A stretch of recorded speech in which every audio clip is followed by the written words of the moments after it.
Sinopsis sinetron Ikatan Cinta 10 Desember 2022 berkat Mama Rosa, Andin semakin naik daun. Berikut sinopsis sinetron Ikatan Cinta 10 Desember 2022 yang menceritakan tentang Andin, Mama Rosa, dan Aldebaran. Pada episode sinetron Ikatan Cinta malam ini menyuguhkan cerita yang tak kalah menarik dari sebelumnya. Pada episode sinetron Ikatan Cinta nanti malam, diceritakan tentang Andin naik daun saat menjadi brand ambassador Maharatu.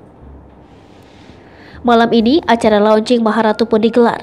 Mama Rosa melihat Andin disukai banyak orang menemui cara agar Maharatu semakin dikenal.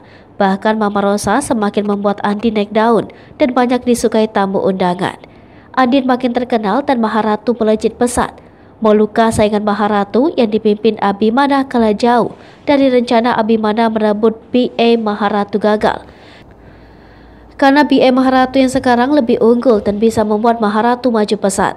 Jangan lupa saksikan kisah selanjutnya sinetron Ikatan Cinta yang akan tayang malam ini. Sekedar informasi, sinopsis ini tak sepenuhnya benar karena berasal dari berbagai sumber. Alur cerita mungkin saja berbeda karena kasnya cerita hanya diketahui oleh pihak yang terlibat dalam sinetron itu, seperti penulis skenario, sutradara, dan para pemain.